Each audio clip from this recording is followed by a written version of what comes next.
મિત્રો, રસાયણ વિજ્ઞાનના આજના વિડીયોમાં આલ્કોહોલ, ફિનોલ અને ઇથર સંયોજનો માટે રિવિઝનના ટોપિકમાં જે બનાવટની પ્રક્રિયાઓ છે, આલ્કોહોલની બનાવટની પ્રક્રિયાઓ આપણે જોઈ હતી.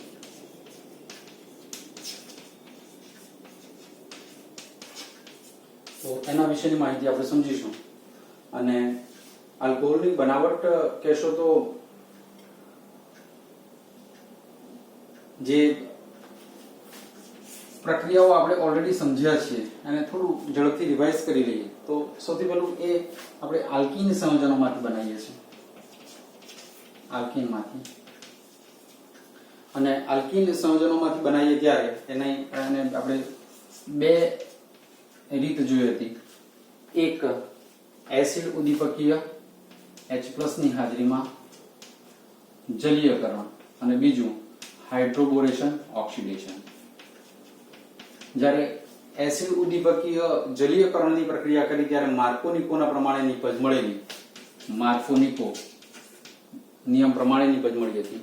અને જ્યારે હાઇડ્રોબોરેશન ઓક્સિડેશનની પ્રક્રિયા કરી ત્યારે આપણને માર્કોનિકોથી વિરુદ્ધ એટલે કે પ્રતિ માર્કોનિકો નિપજ મળી હતી.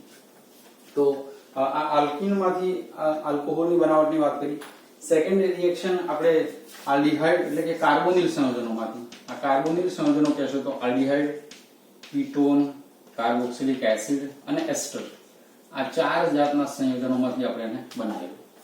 આલ્ડીહાઇડ કીટોનની વાત કરી ત્યારે આલ્ડીહાઇડમાંથી આપણને 1 ડિગ્રી આલ્કોહોલ રિડક્શન મળે, કીટોનમાંથી 2 ડિગ્રી આલ્કોહોલ, કાર્બોક્સિલિક એસિડ અને એસ્ટરમાંથી પણ આપણને કાર્બોક્સિલિક એસિડમાંથી 1 ડિગ્રી આલ્કોહોલ અને એસ્ટરને જ્યારે તોડ્યું હતું ત્યારે એના બે ભાગમાં તમને આલ્કોહોલ મળ્યા હતા.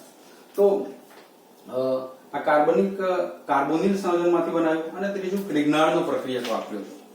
આ ક્રિગ્નાર્ડના પ્રક્રિયક વડે આપણે ફોર્માલ્ડિહાઇડમાંથી 1 ડિગ્રી આલ્કોહોલ, ફોર્માલ્ડિહાઇડ સિવાયના આલ્ડીહાઇડમાંથી 2 ડિગ્રી આલ્કોહોલ અને કીટોનમાંથી 3 ડિગ્રી આલ્કોહોલ આપણે મેળવ્યું હતું. તો આ એની રિએક્શન્સ થઈ. પ્રશ્ન ક્યારેક સીધો પણ તમને પૂછી શકાય એમ છે. ધારો કે આ પ્રશ્નને પૂછવું છે તો શોર્ટ ક્વેશ્ચન તરીકે એવું પૂછાય કે ભાઈ તમારી પાસે CH3 CH2 CH double bond CH2 બ્યુટ 1 in છે અને આ બ્યુટ 1 ઇન ની પ્રક્રિયા એ H+ ની હાજરીમાં જલીયકરણની પ્રક્રિયા અથવા સેકન્ડ તમે કહી શકો કે હાઇડ્રોબોરેશન અને BH3 ટ્વાઇસ અને H2O2 OH- એટલે કે હાઇડ્રોબોરેશન ઓક્સિડેશન વડે કરો ત્યારે x અને y શું છે? ટૂંકો પ્રશ્ન થઈ ગયો, રાઈટ? અચ્છા, આ તમને મલ્ટિપલ ચોઇસમાં પણ પૂછાય. તો આ રીતે જ્યારે પ્રશ્ન પૂછાય ત્યારે તમે જાણો છો એ પ્રમાણે બ્યુટ 1 ઇન H+ ની હાજરીમાં જલીયકરણની પ્રક્રિયા કરો છો ત્યારે માર્કોનિકો પ્રમાણેની નિપજ અને એ કહેશો તો CH3 CH2 CH OH અને અહીંયા CH3 આવે. અને જો આ જ પ્રક્રિયા તમે હાઇડ્રોબોરેશન ઓક્સિડેશન વડે કરો છો તો આપણને બ્યુટેન 1 ઓલ મળે છે, માર્કોનિકોથી વિરુદ્ધ નિપજ મળે છે. તો આ રીતનો ક્વેશ્ચન પૂછી શકાય. તમને પ્રશ્ન એવો પણ પૂછાય કે આલ્ડીહાઇડ અને કીટોનના રિડક્શન વડે મળતા આલ્કોહોલનો પ્રકાર અનુક્રમે કેવો હશે? તો આલ્ડીહાઇડમાંથી આપણને 1 ડિગ્રી આલ્કોહોલ અને કીટોનમાંથી આપણને 2 ડિગ્રી આલ્કોહોલ મળે. તમને પ્રશ્ન પૂછાય કે ફોર્માલ્ડિહાઇડની મિથાઇલ મેગ્નેશિયમ બ્રોમાઇડ સાથેની પ્રક્રિયા થાય અને ત્યારબાદ એનું જલ વિભાજન કરવામાં આવે તો કઈ નિપજ મળે? તો તમારે એ આખી ગ્રિગ્નાર્ડ પ્રક્રિયકવાળી પ્રક્રિયા લખવી પડે અને એના આધારે તમે એનો જવાબ આપી શકો. તો આ પ્રમાણેના પ્રશ્નો આમાંથી થઈ શકે. આપણને બુકની અંદર કેટલાક પ્રશ્નો આપ્યા છે એની જરા ચર્ચા કરીએ. તો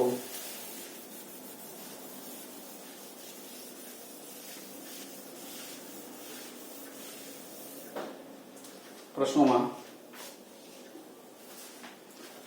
આપણને એવું કહ્યું છે કોયડો 11.2 છે, પેજ નંબર 331, પેજ 331 છે. આ પ્રશ્નમાં આપણને કહ્યું છે નીચે દર્શાવેલી પ્રક્રિયાઓથી મળતી સંભવિત નિપજોના IUPAC નામ અને બંધારણ લખો. આપણને પ્રક્રિયા આપી છે એનાથી કઈ નિપજ મળશે? તો સૌથી પહેલું ત્રણ રિએક્શન આલી છે આપણને. નંબર 1 બ્યુટેનાલ નું ઉદ્દીપકીય રિડક્શન,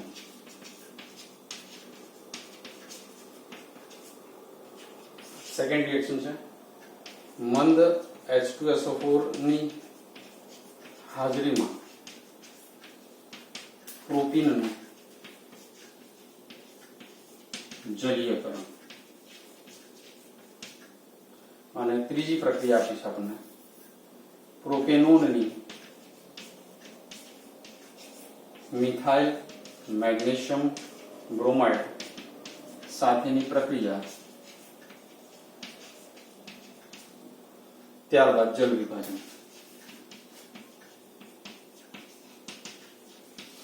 મિત્રો આ જે પ્રશ્ન છે તમને 3 માર્કમાં પૂછી શકાય કે ભાઈ નીચેની પ્રક્રિયાઓ માટે જે નિપજ મળે છે એ નિપજનું સૂત્ર અને IUPAC નામ લખો અથવા તો આખી પ્રક્રિયા લખો અથવા 3 પ્રશ્નો તમને અલગ અલગ પૂછાય તો 1 માર્ક શોર્ટ ક્વેશ્ચન તરીકે થઈ શકે. અચ્છા, સૌથી પહેલું બ્યુટેનાલનું ઉદ્દીપકીય રિડક્શન. બ્યુટેનાલ કહેશો તો CH3 CH2 CH2 અને CHO આ બ્યુટેનાલ છે અને આ બ્યુટેનાલનું જ્યારે H2 એટલે કે રિડક્શન નિકલ ઉદ્દીપકની હાજરીમાં અથવા પ્લેટિનમ અથવા પેલેડિયમ ની હાજરીમાં રિડક્શન પ્રક્રિયા કરીશું ત્યારે જાણો છો કે આ H2 માંથી એક હાઇડ્રોજન કાર્બનને મળે છે, બીજો ઓક્સિજનને મળે છે અને છેવટે આપણને જે નિપજ છે એ 1 ડિગ્રી આલ્કોહોલ સ્વરૂપે મળે છે. આ 4 કાર્બન છે તો 4 કાર્બન વાળો alcohol CH3 CH2 CH2 OH butane 1 તો આ પ્રક્રિયાની નિપજ બ્યુટેન 1 ઓલ થશે. અચ્છા, મંદ H2SO4 ની હાજરીમાં પ્રોપીનનું જલીયકરણ. Propene CH3 CH double bond CH2 છે. આ પ્રોપીનનું આપણને જલીયકરણ કરવું છે H2O સાથેની પ્રક્રિયા અને એ H+ એટલે કે H2SO4 ની હાજરીમાં. તો હમણાં જ આપણે જોયું તે પ્રમાણે કે જ્યારે આલ્કીનનું એસિડ ઉદ્દીપકીય જલીયકરણ કરો છો ત્યારે તમને માર્કોનિકો પ્રમાણેની નિપજ મળે. આ H2O માં એડ થાય, પણ કેવી રીતે એડ થાય તો એનો જે નેગેટિવ આયન છે એટલે કે OH- છે એ એવા કાર્બન સાથે જોડાય જેની પાસે ઓછા હાઇડ્રોજન હોય એટલે કે OH અહીંયા આવી જશે. તો બનશે આપણને નિપજ આ પ્રમાણે CH3 CH OH CH3 એટલે કે પ્રોપેન 2 ઓલ મળશે નિપજ. પ્રોપેન 2 ઓલ નિપજ મળે. અચ્છા, પ્રોપેનોનની મિથાઇલ મેગ્નેશિયમ બ્રોમાઇડ સાથેની પ્રક્રિયા અને ત્યારબાદ એનું જલ વિભાજન. પ્રોપેનોન એસિટોન જેને કહો છો, મિથાઇલ મેગ્નેશિયમ બ્રોમાઇડ CH3MgBr. પ્રક્રિયા દરમિયાન તમે જાણો છો આ CH3 અહીં એડ થાય, OMgBr ઓક્સિજન પાસે જાય તો બને આ પ્રમાણે CH3 C, અહીંયા CH3, અહીંયા પણ CH3 OMgBr. અને હવે એનું આપણે જલ વિભાજન કરીશું. H2O સાથે પ્રક્રિયા કરશું ત્યારે આ H2O નો H છે એ MgBr ને વિસ્થાપિત કરે છે. પ્રક્રિયાઓ ઓલરેડી આપણે સમજી ચૂકેલા છીએ. આ આપણે એની એપ્લિકેશન પ્રશ્ન જોઈ રહ્યા છીએ. H ને વિસ્થાપિત કરે એટલે CH3, અહીંયા C, CH3 CH3 અને OH પ્લસ MgBr સાથે અહીંયા OH વધ્યો છે એ જશે તો MgOHBr. રાઈટ. અને આ જે નિપજ આપણને મળી એ 2 મિથાઇલ પ્રોપેન 2 ઓલ મળશે. 2 મિથાઇલ પ્રોપેન 2 ઓલ નિપજ મળે. તો મિત્રો જે પ્રશ્ન પૂછાય છે એ આ પ્રમાણે પૂછાય છે કે આ પ્રક્રિયા દરમિયાન મળતી નિપજ એની પ્રક્રિયા લખો, આનું IUPAC નામ લખો વગેરે. તો આ જે આપણને જે પઝલ 11.2 આપેલો એને આપણે સોલ્વ કર્યું. આવી કોઈ પણ રીતની પ્રક્રિયા હોઈ શકે. અત્યારે આપણને પ્રોપેનોનની મિથાઇલ મેગ્નેશિયમ બ્રોમાઇડ એના બદલે પ્રોપેનોનને બદલે એસિટાલ્ડિહાઇડ હોય. એસિટાલ્ડિહાઇડની મિથાઇલ મેગ્નેશિયમ બ્રોમાઇડ સાથેની પ્રક્રિયા, ત્યારબાદ જલ વિભાજન.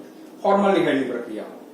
રાઈટ. તો પ્રશ્ન ગમે તે રીતે આમાં ચેન્જ કરી શકે, પણ આવો પ્રશ્ન અહીંયા તમને કહ્યું છે પ્રોપીનનું જલીયકરણ, એના બદલે બ્યુટ1-ઇનનું જલીયકરણ કહેવામાં આવે. રાઈટ. અહીંયા બ્યુટેનાલ કહ્યું છે એના બદલે પેન્ટેનાલ કહેવામાં આવે. તો પ્રશ્ન તમને એના જે કમ્પાઉન્ડ્સ છે એને ચેન્જ કરવામાં આવે તો તમારો પ્રશ્ન બદલાઈ જશે. તો આ વાત કરી આપણે જે પઝલ આપણે જોયો હતો એના વિશેની. અને હવે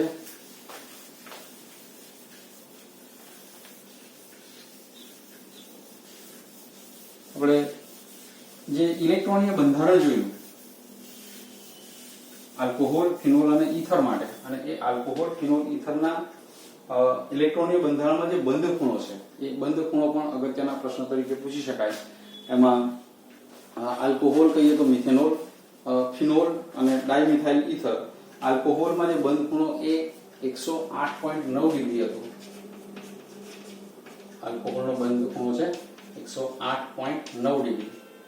ફિનોલનો જે બંધ ખૂણો છે એ 109 ડિગ્રી છે, અને ઈથરનો જે બંધ ખૂણો છે એ 111.7 ડિગ્રી છે.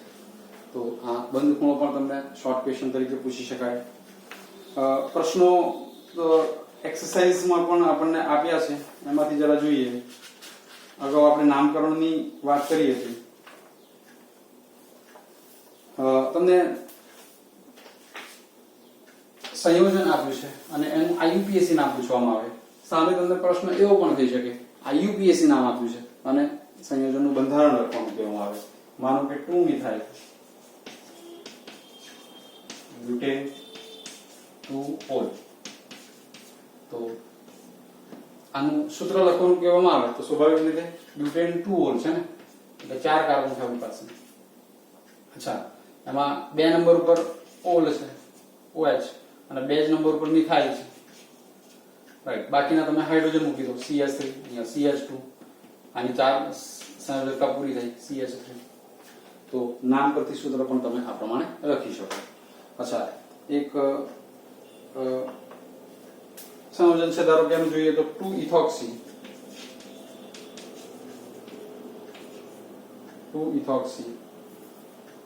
3 મિથાઇલ પેન્ટેન. તો મિત્રો પેન્ટેન છે એટલે આપણે 5 કાર્બન તો પેલા મૂકવા જ પડશે. અચ્છા, 2 નંબર પર ઇથોક્સી છે. માનો કે અહીંથી આપણે નંબરિંગ કરીએ 1 2 3 4 અને 5. 2 નંબર પર ઇથોક્સી તો OC2H5. 3 નંબર પર મિથાઇલ છે તો CH3, અને બાકીના મૂકી દો હાઇડ્રોજન CH3. 3 બંધ થયા, ચોથો હાઇડ્રોજન સાથે 1 2 3, ચોથો હાઇડ્રોજન સાથે CH2 અને CH3. તો આ પ્રમાણે તમે નામ પરથી બંધારણની પ્રેક્ટિસ પણ કરી શકો. એક પ્રશ્ન આવ્યો છે આપણને, C5H12O આણ્વીય સૂત્ર વાળા બધા સંઘટકીય આલ્કોહોલ સંયોજનોના બંધારણ દોરો અને આઈયુપીએસી નામ લખો. C5H12O વાળા બધા આલ્કોહોલ માત્ર, C5H12O 5 કાર્બન વાળો આલ્કોહોલ છે. આ બધાના સંઘટક આપણે બનાવવાના છે અને સાથે સાથે એનું આઈયુપીએસી નામ લખવાનું છે. તો CH3, CH2, CH2, CH2, CH2 અને OH. આ પહેલું સંયોજન બન્યું, રાઈટ. કાર્બન 5 છે, હાઇડ્રોજન 12, 3 2 5 2 7 2 9 10 11 અને 12. એક ઓક્સિજન છે. તો આ સૂત્ર થયું. આનું નામ તમે જાણો છો, પેન્ટેન 1 ઓલ થશે. યસ, તમે આ પ્રમાણે બીજું સંયોજન બનાવી શકો. અહીંયા OH મૂકી દઈશું, પેન્ટેન 2 ઓલ થશે. અને ત્રીજું સંયોજન બનાવી શકો, CH3 CH2 CH OH અહીંયા મૂકી દો, પેન્ટેન 3 ઓલ બનશે, રાઈટ. આપણે એક શાખા કરી દઈએ, CH3 2 નંબર ઉપર, અહીંયા CH3 CH2 1 2 3 4 CH2 અને OH. નંબરિંગ કરશો 1 2 3 4 તો 3 મિથાઇલ બ્યુટેન 1 ઓલ મળશે. 3 મિથાઇલ બ્યુટેન 1 ઓલ મળશે. અચ્છા, CH3 C H2 કરી દઈએ, CH અહીંયા CH3 કરો, CH2 OH. તો 1 2 2 મિથાઇલ બ્યુટેન 1 ઓલ થશે. સંયોજનમાં આ પ્રમાણે કરી શકો, C સાથે CH3 CH3 CH2 OH 4 5 carbon. તો 2 2 1 2 અને 3 2 2 ડાયમિથાઇલ પ્રોપેન 1 ઓલ મળશે. તો આ પ્રમાણે તમે એના સંઘટક બનાવી શકો. મિત્રો બીજું અગત્યનું એ પણ છે કે C5H12O કહેશો ને તો અત્યારે માત્ર આલ્કોહોલ એવો સ્પષ્ટ શબ્દ વાપર્યો છે, પણ જો આલ્કોહોલ એવો શબ્દ ના વાપર્યો હોય તો આ અણુસૂત્ર જે છે એના આલ્કોહોલ તો બને જ, સાથે ઈથર પણ બને. ધારો કે આનું ઈથર બનાવો તો CH3 CH2O CH2 CH2 CH3 right.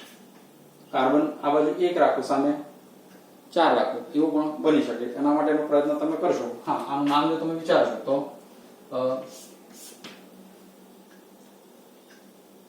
Ethoxy, 1 ethoxy, 1 2 અને 3 કાર્બન એટલે 1 પર ઇથોક્સી છે, 1 ઇથોક્સી પ્રોપેન એવું નામ થઈ શકે.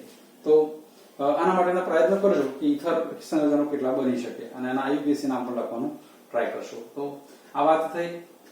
પ્રશ્નો જેટલા પણ શક્ય બને ઓર્ગેનિકમાં બની શકે. જેટલા માનો કે આપણે 100 પ્રશ્નોને ડિસ્કસ કરીએ તો 101 નવો પ્રશ્ન હોઈ શકે. પણ જો તમે પ્રક્રિયા બરાબર સમજાશો અને થોડુંક લોજિક એપ્લાય કરો છો તો તમે એનો જવાબ ચોક્કસપણે સાચો આપી શકો. તો એક્સરસાઇઝ વગેરેના જેટલા પણ પ્રશ્નો હોય એ પ્રશ્નોનો પણ થોડો તમે જાતે પણ પ્રેક્ટિસ કરશો. પછીના વિડીયોમાં આપણે આગળના કેટલાક ટોપિક માટેના રિવિઝન અને એના પ્રશ્નોની ચર્ચા કરીશું. Thank you very much.